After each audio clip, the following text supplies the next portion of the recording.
Hello student, मैं M के sir. आज हम लोग कक्षा 10 गणित अध्याय 1 के सभी महत्वपूर्ण बहुविकल्पी प्रश्नों को हल करेंगे, जो कि यूपी बोर्ड में आने वाले हैं और बहुत ही महत्वपूर्ण है कक्षा 10 के लिए। तो जो बहुविकल्पी प्रश्न अध्याय 1 से यूपी बोर्ड में आते हैं, उन सभी महत्वपूर्ण बहुविकल्पी प्रश्नों को जो है कि आज यहाँ पर लिया गया है। केवल अध्याय 1 के सभी बहुविकल्पी को हम लोग हल करेंगे और देखेंगे। आइए देखते हैं। पहला क्वेश्चन हमारा इस प्रकार है, करा है कि यदि 26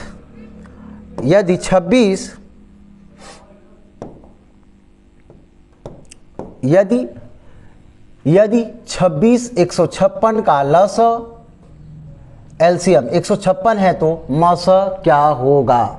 तो चूंकि हम जानते हैं कि पहली संख्या गुणे दूसरी संख्या बराबर एलसीएम इंटू एचसीएफ होता है। तो पहली संख्या हमारे पास कितनी है? पहली संख्या हमारे पास 26 है और दूसरी संख्या हमारे पास 156 है। अब आगे देख सकते हैं कि आपको एलसीएम 156 दिया हुआ है, तो एचसीएफ आपसे पूछा जा रहा है। तो यहाँ पर दोनों साइड दोनों ही गुणित में है, बीच में बराबर का चिन्ह लगा है, इसलिए हम क्या करेंगे कि 156 से 156 कैंसिल हो जाएगा। तो आपके पास जो एचसीएफ बचेगा यानी कि मसा जो बचेगा वह कितना होगा? 26 होगा। क्या होगा? 26। यानी आपका कौन सा विकल्प सही होगा? विकल्प नंबर बी आपका यानी दूसरा विकल्प सही होगा। आइए आगे देखते हैं कि कौन सा महत्वपूर्ण जो क्वेश्चन है। नेक्स्ट देखते हैं। नेक्स्ट आपका है कि कह रहा है कि संख्या 144 के अभाज्य गुणनखंड में अभाज्य गुणनखंडों की घातों का योग पूछ रहा है। तो देखिए, ऐसे प्रश्नों को बहुत इंपॉर्टेंट है। तो ऐसे प्रश्नों को किस प्रकार से हल करेंगे? सबसे पहले इनका हम गुणनखंड करेंगे। तो 144 का आप करिए, सबसे पहले इनका खंड करते हैं। तो 2 से करेंगे तो 7 होगा, 2 सते 14, फिर 2 दूना 4, फिर 2 तिया 6, 1 बच गया, इधर गया 12 हो जाएगा। तो 2 छांग 12, अभी भी 2 से कटेगा, 2 एक कम 2, इधर गया तो 16 हो गया, 2 8 16, अभी भी 2 से कटेगा, तो 2 9 18। अब ये 3 से कटने वाला है, 3 3 9 और 3 एक कम 3। अब ये जो हमारे पास आया है 144 का जो खंड है, 2 हमारे पास 4 बार आया है और जबकि 3 2 बार आया है। तो अब इनको हम क्या लिखेंगे? चूंकि आपसे क्या पूछा है कि घातों का योग चाहिए। तो 2 कितनी बार आया है? 4 बार आया है। और 3 कितनी बार आया है? 2 बार आया है। और हमसे क्या पूछा है? घातों का योग। घातों का हमसे पूछा है, घातों का योग। तो घात देखिए यहाँ पर कितना है? 4 है और यहाँ पे कितना है? 2। यानी टोटल कितने हो गए भाई? 6। यानी घातों का योग कितना होने वाला है? 6 होने वाला है। तो कौन सा विकल्प सही है भाई? डी विकल्प हमारा सही है कि 144 का गुणनखंड करने पर उनके घातों का योग क्या होगा। ओके, आइए देखते हैं अगला जो है कि क्वेश्चन। तीसरा कह रहा है कि निम्न में से कौन सा सहअभाज्य कोप्राइम संख्याओं का एक युग्म है। तीसरा क्वेश्चन हमारा है। तो सहअभाज्य संख्याएं वे संख्याएं होती है ना जिनके बीच का जो मस है यानी कि एचसीएफ जो है 1 होना चाहिए। कितना होना चाहिए? 1 होना चाहिए। वे संख्याएं क्या कहलाती हैं? सहअभाज्य संख्याएं कहलाती हैं जिन दो संख्याओं के बीच का मस 1 हो। जैसे आप देख सकते हैं कि यहाँ पर अगर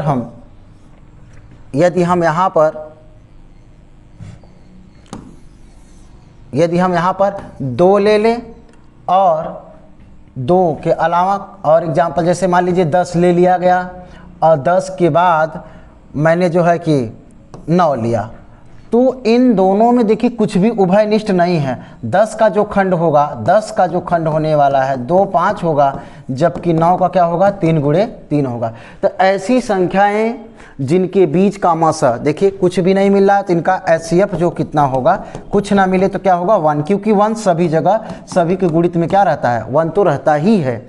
इसलिए एचसीएफ कितना होना चाहिए भाई, अभाज्य संख्याओं के लिए एचसीएफ कितना होना चाहिए 1 होना चाहिए। तो देखिए यहाँ पहला वाला क्या है, आप पहला वाला देख सकते हैं, तो इसको लिख सकते हैं 2 गुणे 7, हाँ, और 35 का लिख सकते हैं 5 सत्ते 35। यहाँ पे देखिए मिल रहा है, अर्थात ये पहला आपका नहीं हो सकता।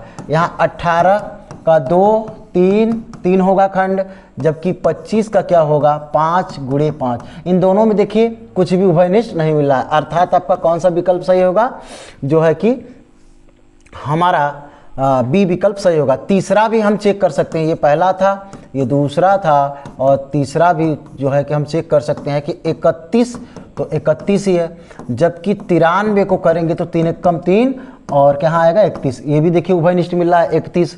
और चौथा वाला भी इसी तरीके से आप देख सकते हैं कि यहाँ पर 32 में जो है कि 2 कितनी बार आने वाला है 5 बार आएगा, जबकि 62 में आप देख सकते हैं कि कितना आएगा 2 गुणे 31 आएगा। ओके, 62 का गुणनखंड। तो यहाँ पर भी आप देख रहे हैं कि 2 मैच कर रहा है, 2 मिल रहा है उभयनिष्ठ, जबकि उभयनिष्ठ क्या होना चाहिए था, एचसीएफ 1 होना चाहिए था।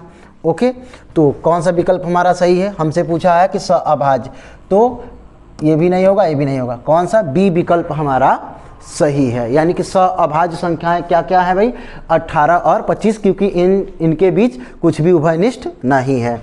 अगला आइए देखते हैं, अगले क्वेश्चन की ओर बढ़ते हैं।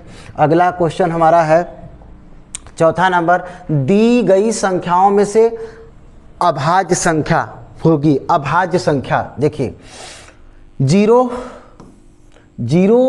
तो एक जो है कि भाज्य संख्या है, क्योंकि किसी भी संख्या से यदि 0 में हम भाग देते हैं तो ऐसा कहा जाएगा कि 0 ही प्राप्त होता है। ओके, तो ये भी भाज्य है। और एक के बारे में जो विचार है, ना तो भाज्य है, हाँ, ना तो भाज्य है और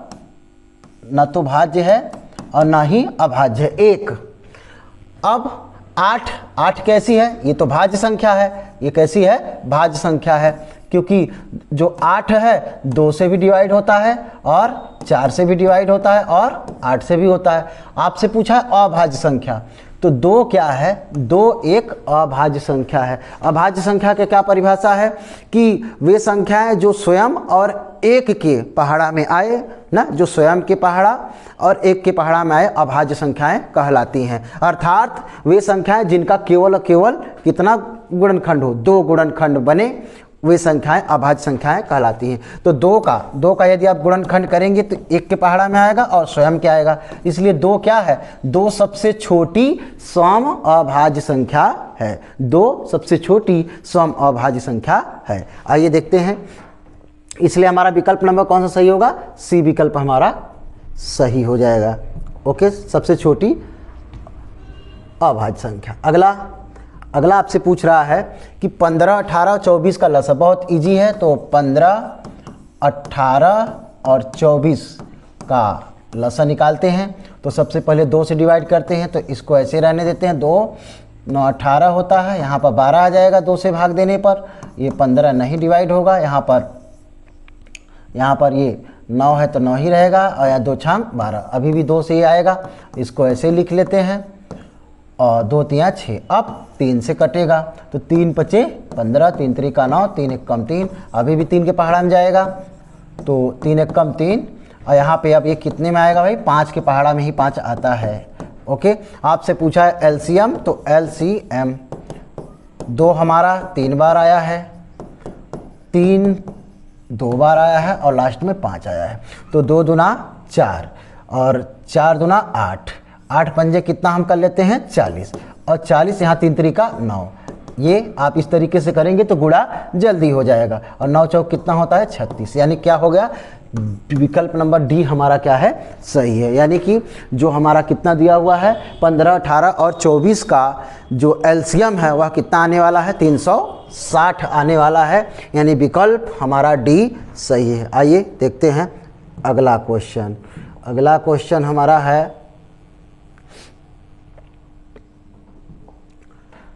कि इस बार देखिए कह रहा है मसा आपसे पूछ रहा है और दो संख्याओं का लसा दे दिया है। देखिए लसा 132 और 288 का जो आपके पास लसा है 3168 है और आपसे जो है कि मसा क्या होगा। तो चूंकि सूत्र के द्वारा हम बड़े आसानी से कर सकते हैं कि पहली संख्या गुणे दूसरी संख्या बराबर ना लसा गुणे मसा। ठीक है, तो पहली संख्या आपके पास 132 है, दूसरी संख्या 288 बराबर आपके पास एलसीएम दिया हुआ है। देखिए एलसीएम कितना है 3168 लसा दे रखा है और आपसे HCF यानी कि मसा आपसे पूछ रहा है मसा। ओके, मसा पूछ रहा है तो यहाँ पे हम जो है कि पहले बड़ी संख्याएं हैं तो थोड़ा सा पहले और छोटा कर लेते हैं काट करके, तब जो है कि काम हमारा बन जाएगा। पहले 4 से काट लेते हैं, तो 4 से काटेंगे तो 4 तियाँ 12, उसके बाद फिर आएगा यहाँ 1 जाएगा तो 12, 4 तियाँ 12। अब इधर 288, इधर भी 4 सत्ते 28, 3 बच जाएगा तो 36 हो जाएगा, 4 नवा 36 और 4 दूना 8 मसा।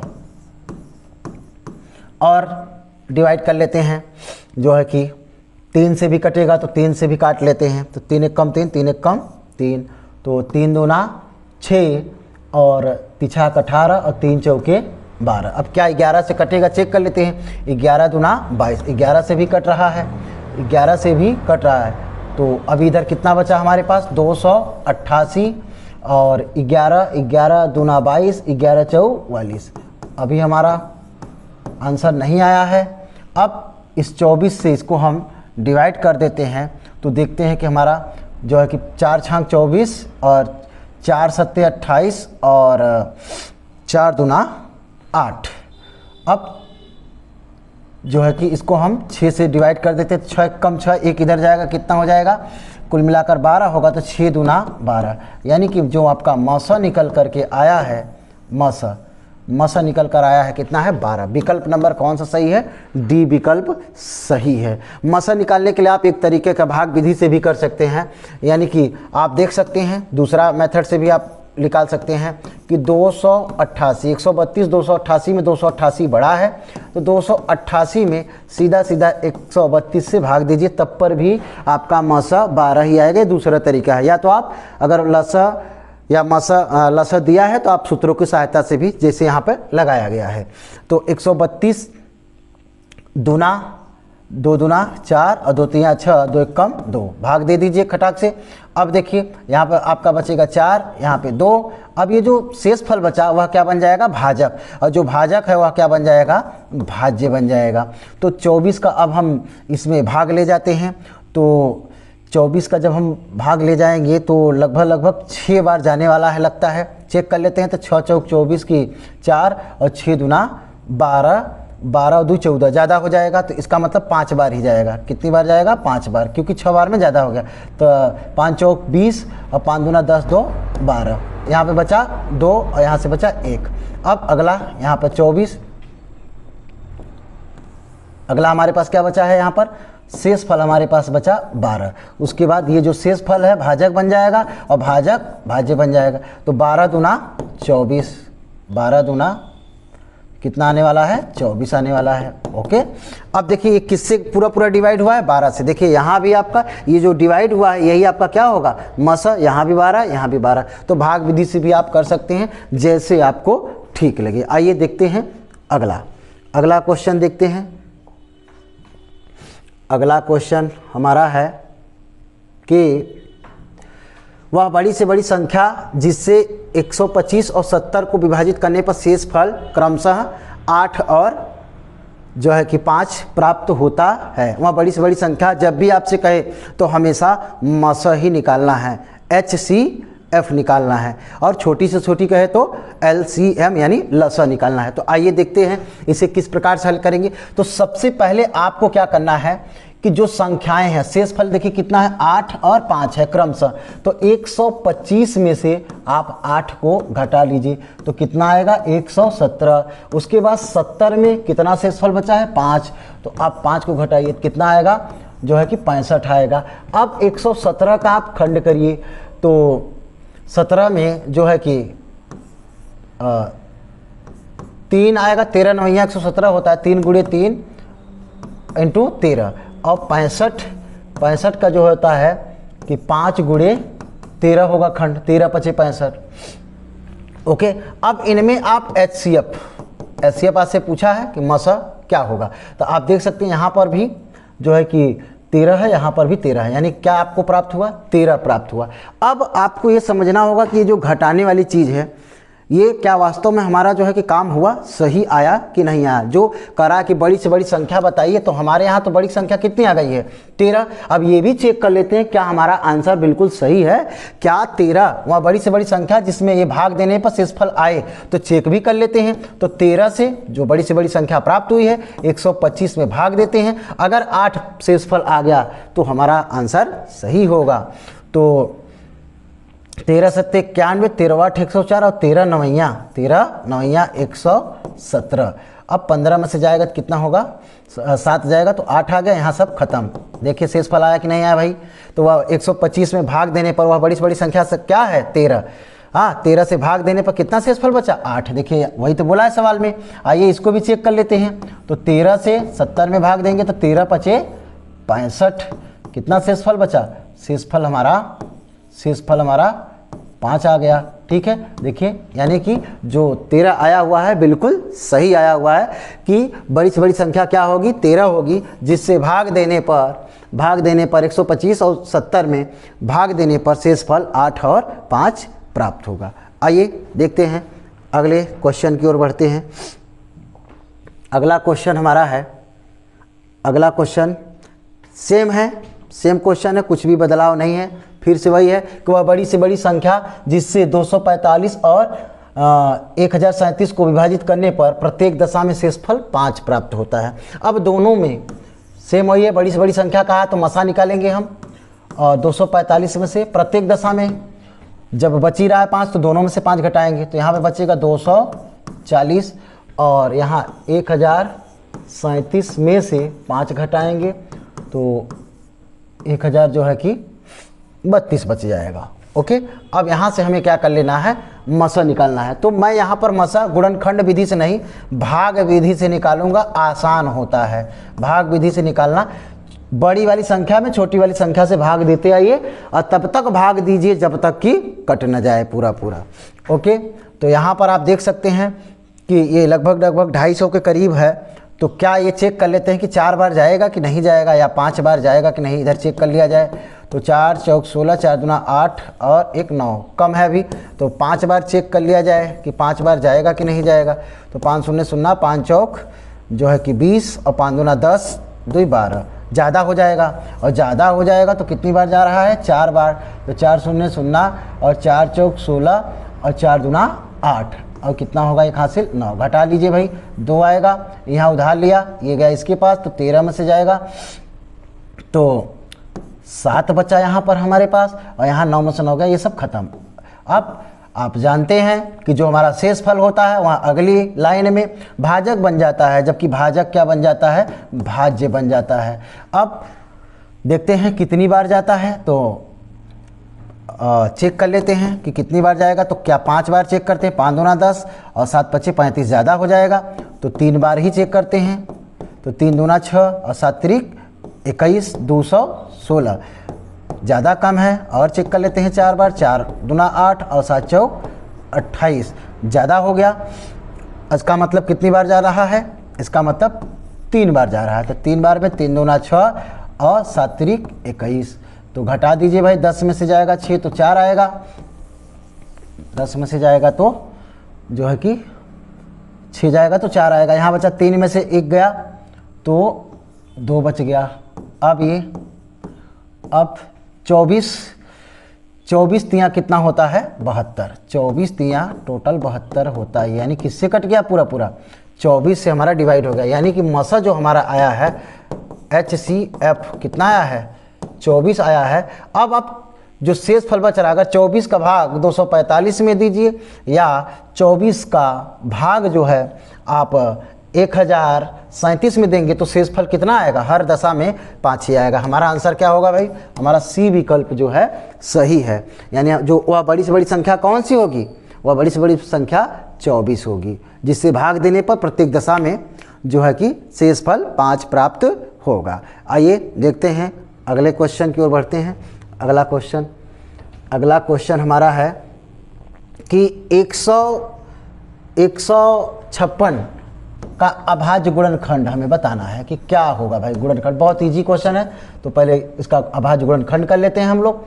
तो 2 सत्ते लास्ट में 2 है, लास्ट में 6 है, तो 2 से अवश्य ही डिवाइड होगा। लास्ट में यदि 0 2 4 6 8 अगर ये संख्याएं आती हैं तो वो अवश्य ही 2 से विभाजित होगी। ठीक, तो 2 सत्ते 14, एक बचा इधर, 2 आठे 16, अभी भी 8 आया है तो कटेगा, 2 तिया 6 और उसके बाद 2 नवा 18। अब ये 3 से कटने वाली हैं, तो 3 एक कम 3 और 3 3 9। अब ये 13 के ही पहाड़ा में आता है। तो जो अभाज्य गुणनखंड बना हुआ है, देखिए यही आएगा, 2 गुणे 2 गुणे 3 गुणे 13। कौन सा विकल्प हमारा सही है, तो हमें लगता है कि बी विकल्प हमारा बिल्कुल सही आया हुआ है। ओके, बी विकल्प हमारा एकदम सही है। या अगर ऑप्शन में इस प्रकार से न दे तो ऑप्शन में आपको इस प्रकार से भी दे सकता है, तो घबराना नहीं है। देखिए इस प्रकार से भी आप ध्यान में रखेंगे, ऑप्शन ऐसे भी बना सकता है कि 2 बार आया तो घात में लगा देगा, 3 बार आएगा तो 3 के घात, ये जो भी रिपीट करेगा घात में भी लगा सकता है। इस बात का आप ध्यान रखेंगे। ओके, या तो ये ऑप्शन में मिलेगा या तो ये मिलेगा, अर्थात आपका बी विकल्प यहाँ पर क्या है, सही है। आइए देखते हैं नेक्स्ट क्वेश्चन। अगला हमारा है, कह रहा है कि एक शून्यत्तर का मतलब होता है शून्य को छोड़कर, एक शून्यत्तर परिमेय संख्या अपरिमेय संख्या का भागफल होता है। आप जानकारी रखिए कि यदि परिमेय संख्या और अपरिमेय संख्या का जोड़, घटाना, गुणा, भाग इन चारों संक्रियाओं में से कुछ भी होगा तो प्राप्त होने वाली संख्या क्या होगी, अपरिमेय संख्या ही प्राप्त होगी। ओके, तो यहाँ पर भाग करने के लिए कहा है, तो अपरिमेय संख्या कर्णिम 3 अपरिमेय संख्या है, मान लीजिए 2 ये परिमेय संख्या है, तो इनका चाहे आप भाग करिए भाग करिए, चाहे जोड़ करिए, चाहे घटाना करिए और चाहे गुणा करिए, सब के सब ये क्या हो जाएंगे, अपरिमेय संख्या होंगी। अर्थात भाग करने पर क्या आएगा, अपरिमेय संख्या होगा। परिमेय संख्या और अपरिमेय संख्या का जोड़, घटाना, गुणा, भाग करने पर क्या प्राप्त होगा, अपरिमेय संख्या ही प्राप्त होगा। ओके, बहुत छोटा सा क्वेश्चन था, आगे बढ़ते हैं। शून्यत्तर का मतलब शून्य को छोड़कर, शून्य नहीं होना चाहिए और कोई संख्या लेनी है। अब किसी परिमेय संख्या के समतुल्य परिमेय संख्याएं होती हैं, तो किसी परिमेय संख्या के समतुल्य परिमेय संख्याएं होती हैं, अनंत होती है, अपरिभाषित होती हैं। ओके, अपरिभाषित होती है अनंत। कैसे, आइए एक उदाहरण के माध्यम से समझते हैं। जैसे 1/2 है तो हम इसको 2/4 भी लिख सकते हैं। ऐसे ही हम इसे 4/8 भी लिख सकते हैं। ऐसे ही इसे हम 8/16 भी लिख सकते हैं। ऐसे ही इसे हम 16/32 भी लिख सकते हैं। ये सब के सब ऐसे ही आप लिखते चले जाइए, अनंत तक लिख सकते हैं। चाहे जैसे आप आराम से ऊपर नीचे गुणा कराते चले, जबकि इनको डिवाइड करने पर सब के सब क्या है, 1/2 ही होंगे। समतुल्य इसी को कहते हैं, सब समान, सब डिवाइड करेंगे तो क्या होगा, 1/2 ही आएगा। चाहे जो नंबर्स हो, चाहे जो संख्याएं आप ले लीजिए, तो उसके समतुल्य कितनी होती हैं, अनंत परिमेय संख्याएं होती है, अपरिभाषित होती है, जिसे कहते हैं ना अनंत अपरिभाषित समतुल्य परिमेय संख्याएं होती है। किसी भी प्रकार से आप अनंत एग्जाम्पल लेकर देख सकते हैं। आइए देखते हैं जो है कि अगला क्वेश्चन हमारा है, ऐसा क्वेश्चन अभी हम लोगों ने देखा एक बार कि कौन सह अभाज्य संख्याओं का युग्म है। सह अभाज्य अभी हमने बताया आपको कि वे संख्याएं जिनके बीच का जो मस है कितना होना चाहिए, 1 होना चाहिए, मस 1 होना चाहिए। तो देखते हैं, यही था पहला, वही सवाल है, बस बदल के दिया है। पहला 18 2 से कटता है और 3 से कटेगा, परंतु ये 25 5 से केवल कटेगा। ओके, तो इनके बीच का मसा 1 होगा। यहाँ पे देखिए, इसमें जो है कि आप देख सकते हैं 5 और 15 में ये दोनों ही 5 से कटते हैं। ये 7 3 के कई दोनों ही 31 3 93, तो अर्थात ये सहअभाज्य जो है कि नहीं है, सहअभाज्य कौन होगा 18, 25, क्योंकि इनके बीच का मासा कितना आने वाला है 1 आने वाला है। ओके, नेक्स्ट देखते हैं 13 नंबर में कह रहा है कि HCF ज्ञात कीजिए। HCF तो हमने कहा सबसे आसान है कि बड़ी संख्या में छोटी संख्या से भाग दे दीजिए, बहुत आसानी से HCF प्राप्त हो जाएगा। अब देखिए लगभग कितनी बार जाने वाला है तो चेक कर लीजिए पहले। तो देखते हैं 2 बार जाता है कि 3 बार जाता है।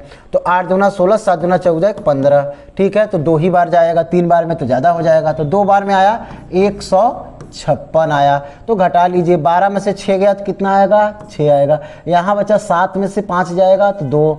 ओके, जो शेष फल होता है अगली वाली लाइन में वह भाजक बन जाता है, जबकि भाजक भाज्य बन जाता है। तो अब यहाँ पर देख सकते हैं हम कि कितनी बार जाने वाला है। तो 3 बार चेक कर लेते हैं, 6 त्रिक 18 और 3 दूना 6, 1 7। तो 3 बेरिया में पूरा 78 ही आ गया, तो कट गया। तो जिन संख्या से कटेगा वही हमारा क्या होता है, मसा होता है, बड़ी से बड़ी संख्या होती है। 26 हमारा विकल्प नंबर कौन सा सही है, बी विकल्प हमारा सही है। हमने भाग विधि से जो है कि बहुत आसानी से HCF यानी मसा को प्राप्त किया। कितना आया है 26 आया है। ओके, आइए देखते हैं अगले क्वेश्चन को, अगले क्वेश्चन की ओर बढ़ते हैं।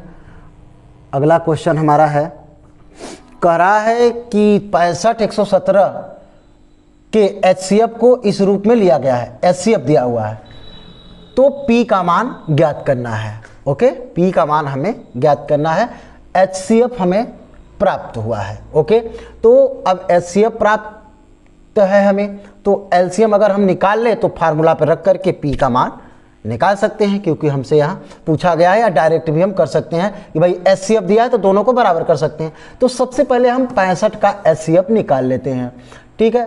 तो 65 का बहुत आसान होता है, 13 × 25 = 65 होता है। ओके, और 117 का भी 13 × 9 = 117 होता है। तो 3 × 3 × 13। ओके, HCF आप देख सकते हैं कि यहाँ पर जो HCF आपका है यही 13 मैच कर रहा है, तो HCF आपका कितना हो गया 13 हो गया। ओके, अब आपसे कहा है, दिया है भाई, दिया है कि HCF आपका 65P - 117। यहाँ सवाल में ही बोला है इन दोनों संख्याओं का HCF इतना है। तो HCF आपने अभी 13 निकाला है, तो 65P - 117। अब इधर पक्षांतर कर लीजिए भाई, तो प्लस हो जाएगा 117। यहाँ पे बचा 65P। अब जोड़ लेते हैं तो 7 3 10 और 1 2 1 3 और ये अब 65P। अब 65 दूना हमारा होता है 130 होता है। 65 दूना कितना होता है 130, ठीक। यानी P का मान हमारे पास कितना प्राप्त हुआ है 2। P का मान हमारे पास 2 प्राप्त हुआ है, क्योंकि कहा है HCF इतना है, तो HCF हम निकाल कर बराबर कर देते हैं, क्योंकि दिया है कि HCF इतना है। ओके, आगे चलते हैं, अगले एग्जाम्पल की ओर बढ़ते हैं। अगला एग्जाम्पल हमारा है, कह रहा है कि लसा दिया है तो मसा क्या होगा। मसा पूछा है, बहुत आसान। तो ऐसे क्वेश्चन दिए तो सीधा सीधा फार्मूला से कर लीजिए कि LCM × HCF। ओके, तो पहली संख्या हमारे पास 12 है, दूसरी संख्या 21 है। LCM यानी लसा 84 दिया हुआ है और HCF आपसे पूछ रहा है। ओके, तो 12 × 7 = 84 होता है और 7 × 3 = 21, यानी कि जो आपका HCF होगा 7 × 3 = 21। हाँ, यानी जो आपका HCF होगा वह कितना होने वाला है 3। यानी विकल्प नंबर कौन सा सही है, पहला विकल्प हमारा सही है। यानी कि 12 और 21 का HCF हमारा 3 होगा। और वैसे भी आप डायरेक्ट भी दे सकते थे, आप डायरेक्ट भी इसको लगा सकते थे कि इसमें जो है कि 3 × 4 = 12 और यहाँ पर 3 × 7 = 21। ओके, तो आपका डायरेक्ट भी HCF कितना आ रहा था 3 के पहाड़े से ये दोनों कट रहे थे। ओके, आइए देखते हैं क्वेश्चन नंबर 16 को। क्वेश्चन नंबर 16 को देखते हैं। कह रहा है कि 148 / 185 148 बटे में 185 का सरलतम रूप क्या होगा। तो आप देख सकते हैं इकाई के स्थान पे 8 है, परंतु नीचे ऐसी कोई संख्या नहीं है कि जो 2 से डिवाइड हो सके। ऊपर 2 से होगा लेकिन नीचे नहीं होगा। ये 3 से भी नहीं कट रहा है, 3 तिछा कट 18, आगे 3 से भी नहीं कटा। इसी प्रकार से ये जो संख्या दी गई है 148 बटा में 185, ये न तो 17 से 13, 11, ऐसी 19, 23, ऐसी किसी भी संख्या से 31, ऐसी किसी भी संख्या से नहीं कटेगी। तो ये किससे कटेगी? तो आप एग्ज़ाम में, यदि आप एग्ज़ाम देने बैठे हैं तो आप परेशान हो जाएंगे कि कैसे कटेगी। तो सबसे आसान तरीका मैं बता रहा हूँ कि कैसे आपको ऐसे प्रश्नों को हैंडल करना है कि ये डिवाइड वाला अगर सरलतम रूप वाला आ जाए तो हमें पता है कि ये 37 से कटेंगे। कितना होगा? 37 चौका, और ये 37 पंजे कितना से कटेगा? ये 37 से कटेगा। तो आपका जो आंसर होगा 4/5, 4/5 यानी पहला विकल्प हमारा सही है। परंतु ये हमें पता है, आप कैसे डायरेक्ट पता करेंगे? तो इसके लिए एक ट्रिक है। आपको क्या प्राप्त करते हैं? तो 148 का बड़ी संख्या में भाग दे दीजिए चुपचाप ना। तो कितना जाएगा? 148 एकदम 148। ओके, अब घटा लीजिए तो यहाँ पे 15 में से जाएगा तो 7 आएगा, और यहाँ 7 बचा तो कितना आएगा? 3 और 148। तो ये कितनी बार में जो है कि कटने वाला है? ये 4 बार में। 4 बार में पूरा गुणा कराएंगे तो क्या हो जाएगा? 148। 148 यानी किससे डिवाइड हो गया? पूरा 37 से डिवाइड हो गया। तो 37 चौका 148 और 37 का जब 5 में कराएंगे ये कटने, ये 37 आने का क्या मतलब है कि 37 आने का मतलब कि दोनों में 37 से क्या हुआ है? भाग दिया गया है। ठीक, भाग देने पर ये क्या बचेगा? 4, और नीचे कितना आएगा? 5। तो ये कितने से कटा है भाई? 37 से। अर्थात हमारा विकल्प नंबर कौन सा सही होगा? विकल्प नंबर हमारा ए सही होगा। ओके, आइए देखते हैं नेक्स्ट क्वेश्चन। अगला क्वेश्चन हमारा है कि ऐसा क्वेश्चन हम लोग देख चुके हैं कि 140 का अभाज्य गुणनखंड होगा। तो 140 का सबसे पहले अभाज्य गुणनखंड करते हैं। तो 2 सत्ते, फिर 2 से डिवाइड होगा, 2 तिया 6, 2 पंजे, उसके बाद 5 से होगा तो 5 सत्ते, उसके बाद 7 एकम 7। तो अभाज्य गुणनखंड आपका निकल करके आ गया है कितने का? 140 का। तो या तो ये आपका विकल्प सही होगा, विकल्प में दिया होगा, या तो ऐसे भी दिया जा सकता है कि यहाँ 2 बार आया है तो 2 के घात में 2, 5 गुणे 7। क्या ऐसा कोई विकल्प आपको दिख रहा है? तो हमें ऊपर वाला विकल्प दिखाई दे रहा है कि यहाँ पर 2 यानी विकल्प नंबर हमारा क्या? सी हमारा विकल्प सही होगा। 140 का अभाज्य गुणनखंड 2 गुणे 2 गुणे 5 गुणे 7 प्राप्त होगा। ओके, आइए देखते हैं अगले क्वेश्चन की ओर बढ़ते हैं। अगला क्वेश्चन हमारा है 1/18 ना। एक परिमेय संख्या और एक अपरिमेय संख्या का अंतर हमने अभी जस्ट पिछले क्वेश्चन में बताया। चाहे अंतर हो, चाहे योग हो, और चाहे भाग हो, चाहे गुणा हो, यदि परिमेय और अपरिमेय है तो सदैव क्या प्राप्त होगा? अपरिमेय संख्या। तो इसमें समय न लेते हुए सीधा सदैव क्या प्राप्त होती है भाई? सदैव अपरिमेय संख्या। सावधानी से लगाना है क्योंकि एक ही अक्षर का अंतर है, अ है और यहाँ पर अ नहीं है। तो सदैव क्या प्राप्त होगा? अपरिमेय संख्या। ओके, आइए देखते हैं नेक्स्ट क्वेश्चन की ओर बढ़ते हैं।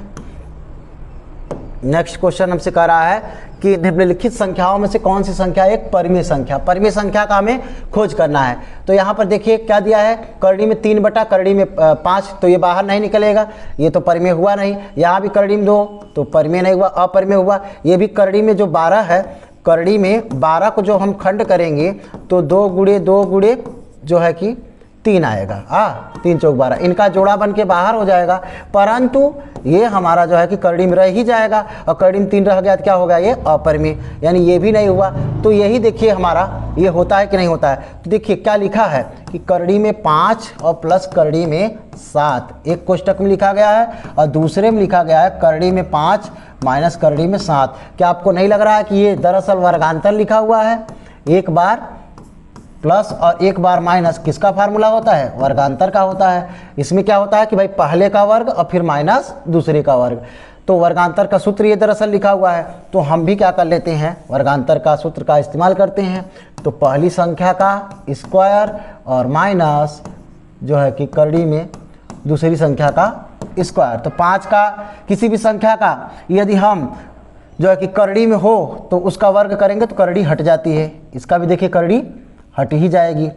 तो क्या मिल गया हमें, कुल मिलाकर -2 आया, जो कि परिमेय संख्या है। क्या है, परिमेय संख्या, क्योंकि करड़ी हट गई और करड़ी हट गई तो परिमेय संख्या मानी जाएगी। क्या हो गया भाई, विकल्प नंबर हमारा कौन सा सही है, विकल्प नंबर हमारा सी सही होगा, क्योंकि जो है कि परिमेय संख्या।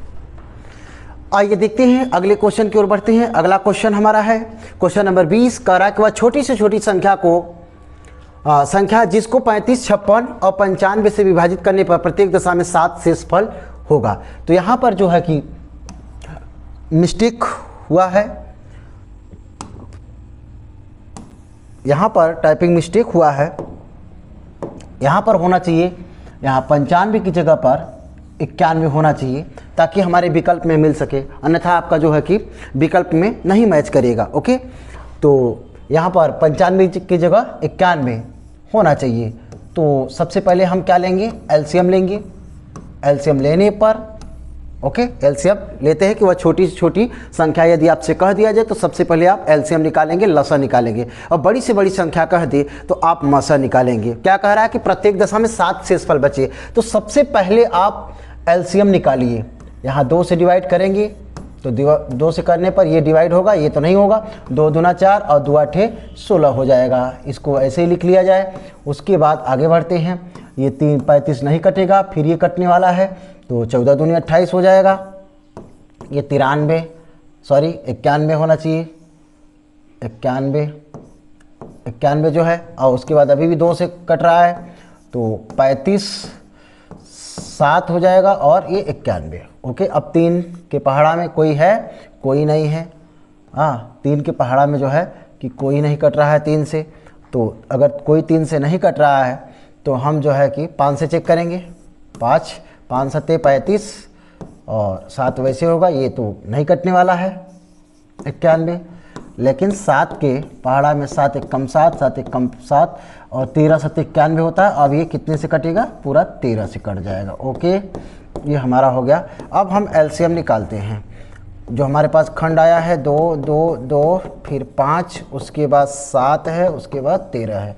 ओके, 2 दूना 4 दूना 8 पंजे 40 और 40 गुणे 7 जब करेंगे तो 7 चौक 28, यानी कि 280 गुणे 13, तो 280 गुणे 13, 13 शून्य 0, 13 8 104, 4 लिखे हासिल 10 हो जाएगा, और 13 दूना 26, और 26 और 10 कितना हो जाएगा, 36। 26 और 10 को जब आप ऐड कर लेंगे तो कितना आएगा, 36 आएगा। अब देखिए आपका जो एलसीएम आया हुआ है, एलसीएम कितना प्राप्त हुआ है आपको, 3640, 3640 आपका एलसीएम लसा आया हुआ है। अब ये आपका आंसर नहीं है, क्योंकि आपको क्या करना पड़ेगा, ये लास्ट में बोला है ना कि प्रत्येक दशा में क्या होना चाहिए, 7 शेषफल बचना चाहिए। तो इसके लिए हमें क्या करना पड़ेगा कि लास्ट में बस जो आपने लसा निकाला है उसमें जोड़ दीजिए, तो 3447 हो जाएगा। ये आपका फाइनल आंसर होगा, जो कि आपका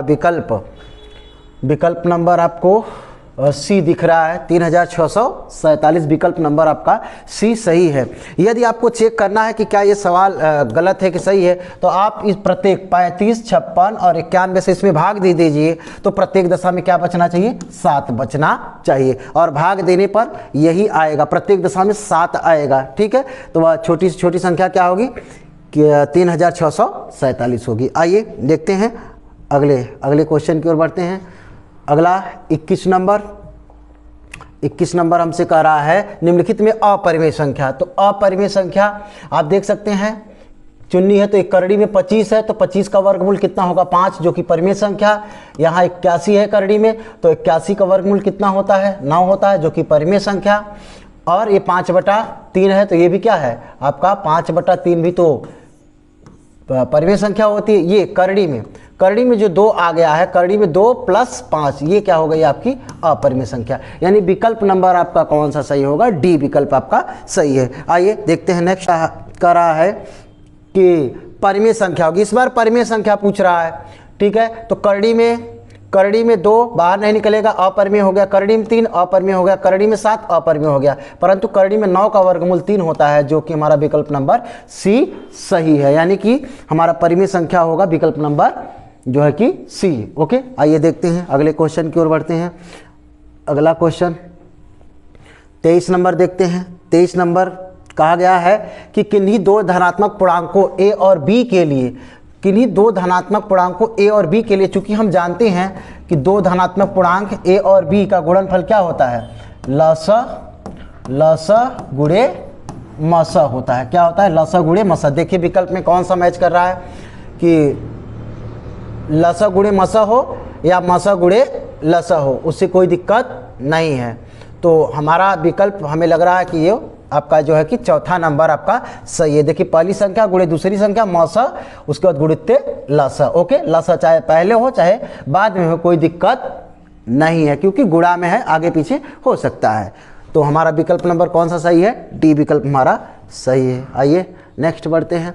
नेक्स्ट क्वेश्चन हमारा है, हमसे कह रहा है 15 और 25 का HCF 5 हो तो LCM क्या होगा। तो फिर से वही फार्मूला लगा देते हैं, पहली संख्या गुणे दूसरी संख्या, LCM इंटू HCF। ओके, तो पहली संख्या हमारे पास 15 है, दूसरी संख्या 25 है, और LCM हमें प्राप्त करना है, यानी ज्ञात करना है, और HCF 5 दिया। तो 5 से हम डिवाइड करेंगे तो 5 पचे 25, ये गुणा करा देंगे 15 पचे 75, यानी कि LCM हमारा कितना होगा, 75 होगा, जो कि हमारा विकल्प नंबर कौन सा सही है, विकल्प नंबर हमारा बी सही है। ओके, आइए देखते हैं नेक्स्ट क्वेश्चन।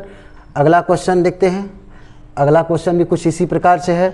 आपसे कह रहा है कि HCF इस बार दे दिया है, बोल रहा है कि HCF कितना है, 7 है।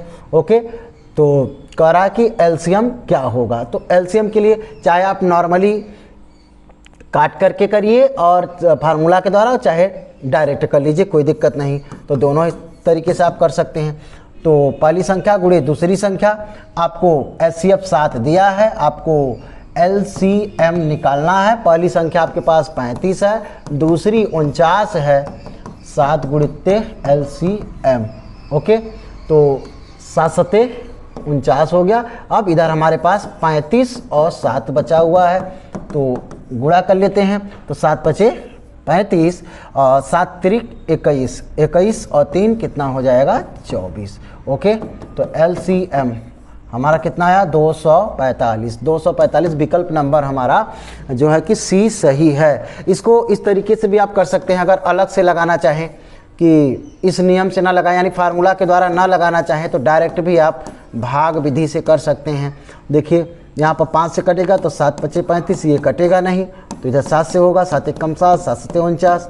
ओके, इधर से भी आप कर सकते हैं इस तरीके से। तो 5 हुआ, 7 हुआ और 7 हुआ, ठीक। 7 सते 49 गुणे 5, तो 5 9 45, और उसके बाद 5 चौक 20, 20 4 24, यानी 245 यहाँ भी, 245 यहाँ भी। जैसे समझ में आए वैसे आप हल कर सकते हैं। यानी LCM हमारा कितना आने वाला है भाई, 245।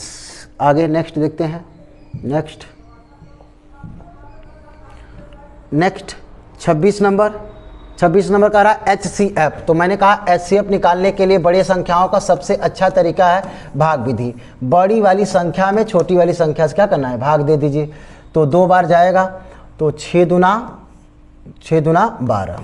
ओके, 6 दूना 12 और 3 दूना 6, 2 बार भाग गया, तो 7 में से 2 गया तो कितना आ गया भाई, 5। यहाँ पे 4 में से 5 में से 1 जाएगा तो 4 आएगा। ओके, तो जो हमारा, आप जानते हैं कि जो हमारा शेष फल होता है, शेष फल जो होता है वह भाजक बन जाता है और भाजक भाज्य बन जाता है। तो हम यहाँ देख पा रहे हैं कि ये कितनी बार जा सकता है, चेक कर लेते हैं कि कितनी बार जा रहा है। 6 बार जाएगा, कितनी बार है, 6 पंजे 30 और 6 चौक 24 और 3 27, 200 जो है कि 70। ओके, 270। तो हमारा 6 बार जा रहा है, तो कितना आएगा, 270। घटा लेते हैं तो 6 आएगा, उधार लिया, यहाँ बचेगा हमारा कुल 10 में से 7 जाएगा तो 3। अब अगला हमें क्या करना है कि जो शेष फल बचेगा वह हमारा भाजक बनता जाएगा, और जो भाजक है वह भाज्य बन जाएगा। तो 36 से कम 36, तो उधार लिया, 15 में से जाएगा तो 9 बचेगा, और यहाँ ख़त्म हो गया। ये 9 चौक 36, तो किससे टोटल डिवाइड हुआ लास्ट में, 9 से। तो यानी आपका HCF क्या निकल कर आया, 9। HCF आपका 9 निकल करके आया। जो लास्ट में डिवाइड कर दे वही हमारा HCF होता है, जो कि हमारा विकल्प नंबर कौन सा सही है? विकल्प नंबर हमारा जो है कि बी विकल्प हमारा सही है, 9 HCF होगा। आगे आइए देखते हैं अगले क्वेश्चन की ओर बढ़ते हैं। अगला क्वेश्चन देखते हैं क्या है हमारा। अगला क्वेश्चन है कि दो संख्याओं LCM एवं HCM इतना है, तो यदि एक संख्या इतनी है तो दूसरी संख्या। बहुत अच्छा है, फिर से देखिए वही कि पहली संख्या गुणे दूसरी संख्या LCM गुणे HCF। क्या क्या दिया है? पहली संख्या जो है कि क्रमशः पहले दिया है LCM 168 है और HCF आपका 6 है। उनमें से एक संख्या 24 दिया है, तो दूसरी संख्या मान लीजिए आपको B ज्ञात करना है। तो यहाँ से डिवाइड कर लेते हैं, 6 चौक 24 और 4 से इसे काट देते हैं, तो अपने आप दूसरी संख्या आएगी 4 चौक 16 और 4 दूना 8। यानी हमारी जो दूसरी संख्या है वह कितनी आएगी? 42, जो कि हमारा विकल्प नंबर कौन सा सही है? B विकल्प हमारा सही है। आइए देखते हैं अगले क्वेश्चन की ओर बढ़ते हैं। अगला क्वेश्चन हमारा 28 नंबर क्वेश्चन। यहाँ पर हमसे पूछा जा रहा है कि यदि LCM दिया है तो आपसे HCF पूछ रहा है। फिर से वही क्वेश्चन, फिर से फार्मूला वही LCM गुणे HCF। ऐसे सवाल आते हैं। तो पहली संख्या आपके पास 35 है, दूसरी आपके पास 63 है और LCM आपके पास 315 है और HCF आपसे पूछा जा रहा है। ठीक है, तो आप सबसे पहले 5 से डिवाइड कर देते हैं। 5 सत्ते 35, तो 5 से डिवाइड करेंगे तो आएगा 5 6 31 और 5 3 15। ओके, अब आगे 63 कट गया। HCF कितना हो गया? 7। यानी HCF हमारा कितना हुआ? विकल्प नंबर कौन सा सही है? B विकल्प हमारा सही है। HCF कितना आने वाला है? 7 आने वाला है। आइए देखते हैं अगले क्वेश्चन की ओर बढ़ते हैं। अगला क्वेश्चन कह रहा है LCM ज्ञात कीजिए। तो 12, 15 और 21 का LCM ज्ञात करना है। भाग विधि से करते हैं। 2 छांग 12, ये कटेगा नहीं, ये भी नहीं कटेगा 2 से अभी 6 कटेगा, 2 3 6, 15 नहीं कटेगा, ये 21। अब 3 से काटेंगे क्योंकि 2 से अब नहीं कटेगा। 3 1 कम 3, 3 5 15 और 3 7 21। अब 3 से भी नहीं कटेगा तो कितने कटेगा? 5 से। ठीक, 5 1 कम 5, अब ये 7 बच गया तो 7 से कटेगा, तो 1 1 और 7 1 कम 7। तो आपसे पूछा है LCM आपका 2 गुणे 2 गुणे 3 गुणे 5 गुणे 7। ठीक, 2 दूना 4, 3 12, 12 पंजे 60 और 60 गुणित 60। ठीक है, तो 7 छांग 42 यानी कि 420।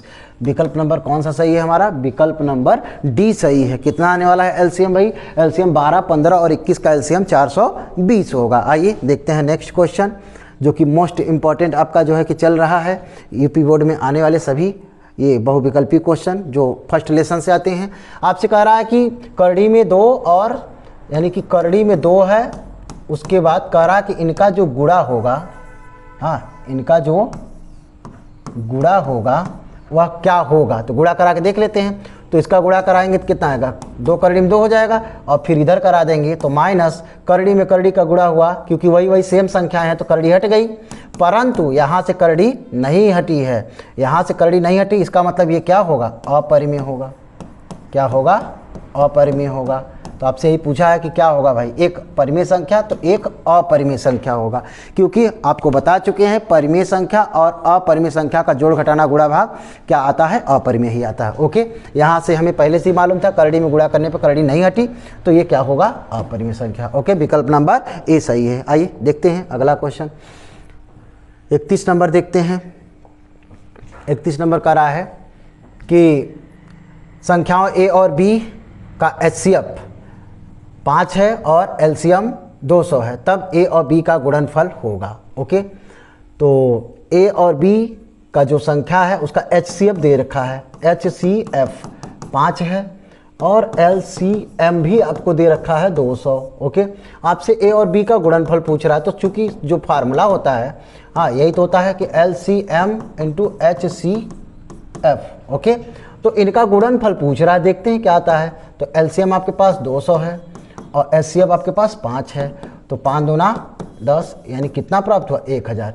यानी कि इन दोनों का जो गुणनफल आएगा कितना हुआ है? इन दोनों का गुणनफल 1000 होगा। विकल्प नंबर कौन सा सही है भाई? हमारा विकल्प नंबर बी सही है ना, ए और बी का गुणनफल 1000 होगा। ओके, नेक्स्ट देखते हैं। नेक्स्ट क्वेश्चन 32 नंबर हम देखते हैं। 32 नंबर एग्जाम्पल कह रहा है कि 4 करड़ी में 3 क्या है? सीधा सीधा अपरिमेय संख्या, क्योंकि करड़ी लगी हुई है तो क्या है? अपरिमेय संख्या। इसमें कुछ सोचना ही नहीं है। 4 करड़ी में 3 एक अपरिमेय संख्या है। आगे बढ़ते हैं। नेक्स्ट क्वेश्चन फिर से हमसे पूछा जा रहा है क्या कि 20-25 का एलसीएम 100 दे रखा है तो एचसीएफ ज्ञात कीजिए। तो पहली संख्या गुणे दूसरी संख्या एलसीएम गुणे एचसीएफ। ओके, तो पहली संख्या हमारे पास है 20 है, दूसरी 25 है, एलसीएम हमारे पास जो है कि 100 दे रखा है और एचसीएफ आपसे पूछा जा रहा है। ओके, तो 25 चौका 100 होता है और 4 पंजे 20, यानी कि कुल कितना मिल गया हमारे पास? एचसीएफ कितना हमारे पास आया? जो हमारा एचसीएफ है कितना आया है? 5। ओके, एचसीएफ हमारे पास 5 आया।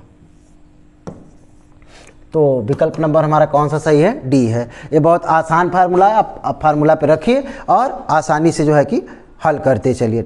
ओके, आप डायरेक्ट भी एचसीएफ निकाल सकते हैं, जो इस नियम से आपने फार्मूला के तहत निकाला। यदि आपको डायरेक्ट निकालना है तो अगर मैंने बताया कि बड़ी संख्या में आप क्या कर दीजिए? भाग दे दीजिए छोटी वाली से, तो 20 से कम 20 जो होगा 5 बचेगा और फिर यहाँ पे 20 ये जो भाजक है भाज्य बन जाएगा। तो 5 चौके 20 कट गया पूरा। किससे कटा? 5 से। तो इससे भी देखिए एचसीएफ 5 ही होगा। तो जैसे आपको ठीक लगे वैसे आप कर सकते हैं। ओके, चाहे फार्मूला से करिए चाहे जैसे। नेक्स्ट करा कि एक शून्यतर परिमेय संख्या एवं अपरिमेय संख्या का भागफल होता है। ठीक है, शून्यतर संख्या ये क्वेश्चन मुझे लग रहा है कि रिपीट हुआ है। तो अपरिमेय होता एक शून्यतर परिमेय एवं अपरिमेय संख्या का भागफल हमेशा अपरिमेय संख्या होती है। ओके, इसमें सोचना ही नहीं है। जोड़ घटाना गुणा भाग सभी क्या होते हैं? अपरिमेय। परिमेय और अपरिमेय संख्या का जो भी क्रियाएं कराएंगे जोड़ घटाना गुणा भाग सब अपरिमेय आएगा। ओके, करा किसी परिमेय संख्या के समतुल्य, ये भी देखिए क्वेश्चन रिपीट हो गया है। क्या होगा? अनंत होगा। कितने होंगे? अनंत होंगे भाई। अब ये भी क्वेश्चन बताया गया।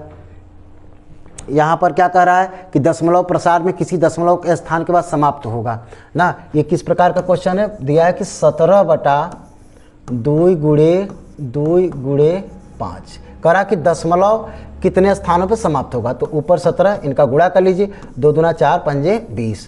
तो 20 का जो है कि भाग दे दीजिए 17 में, पता चलेगा कितने बार समाप्त होगा। तो 0 यहाँ 0 बढ़ाएंगे तभी भाग जाएगा। ठीक है, तो आप देख सकते हैं कि 8 बार, कितनी बार जाएगा? 8। ठीक, तो 8 दूना 16, 10 जो है कि बचा यहाँ पर। अब दशमलव लगाए तो 0 बढ़ा सकते हैं, तो 20 पंजे 100, 20 पंजे 100 होगा। ठीक है, ये सब कैंसिल हो गया। तो दशमलव के कितने बाद समाप्त हो जा रहा है भाई? 2 स्थान। कितने स्थान?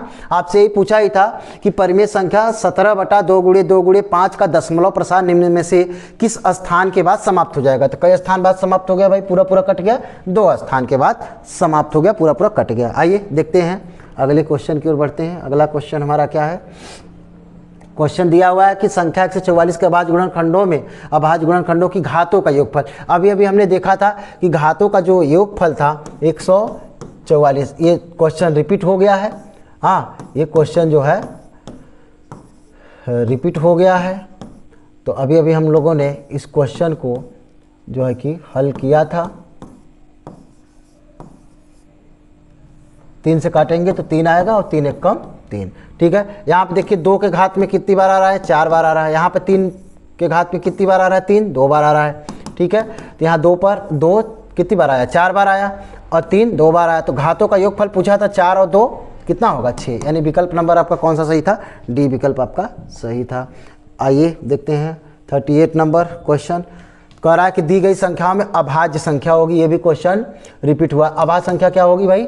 2 होगी। ओके, अभाज्य संख्या क्या होगी? 2 होगी, बताया गया। 39 देखते हैं। कह रहा किसी धनात्मक पूर्णांक q के लिए धनात्मक सम, क्या बोला है भाई? सम संख्या होनी चाहिए। तो सम संख्या यही होगा। सम संख्या क्या होगा? 2q होगा। ठीक है, अब विषम संख्या यदि आपसे पूछा होता, तो ये होगा चौथा। ओके, यदि सम पूछा है तो 2q और विषम पूछा होता तो क्या होता? 2q + 1 होगा विषम के लिए। ओके, विषम के लिए चाहे प्लस रहे और चाहे माइनस, विषम संख्या के लिए ये रहेगा। ओके, चूंकि यहाँ पहले ही बोला है कि धनात्मक पूर्णांक। आगे बढ़ते हैं। ये जो है कि लास्ट क्वेश्चन हमारा है, ये हमारा लास्ट क्वेश्चन, शांत दशमलव संख्या में व्यक्त हो सकने वाली परिमेय संख्या जो शांत हो जाए, मतलब पूरा पूरा कट सके ना, जो पूरा पूरा कट सके। तो आप यहाँ जो है कि जानकारी रखिए कि यदि किसी भिन्न का जो हर है, जो किसी भिन्न का हर होना चाहिए, जो हर होना चाहिए वह होना चाहिए 2 का गुणज होना चाहिए, 5 का गुणज होना चाहिए। इसके अलावा यदि किसी का भी गुणज है, बचा हुआ है, तो वह संख्या क्या है, शांत नहीं होगी, अशांत में गिनी जाएगी। तो 164 का खंड करिए, जैसे 30 का खंड करेंगे, तो 30 का यदि आप खंड करते हैं तो इसमें क्या आ जाएगा भाई, इसमें आ जाएगा 3 आएगा और 2 आएगा और 5 आ जाएगा। तो 3 आ गया, जबकि क्या चाहिए था, 2 हो, केवल 2 भी हो सकता है, केवल 5 भी हो सकता है, या 2 5 होने चाहिए।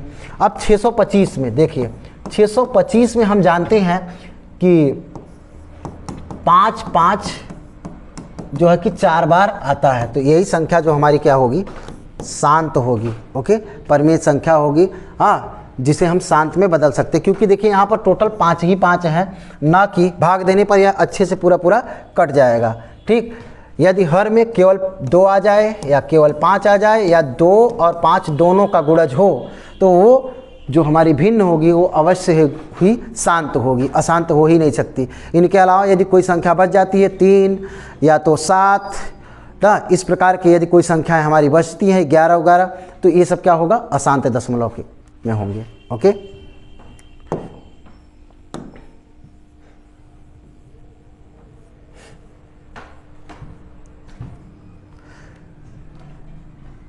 वीडियो अच्छा लगा होगा तो लाइक करें, सब्सक्राइब करें और शेयर करना ना भूलें।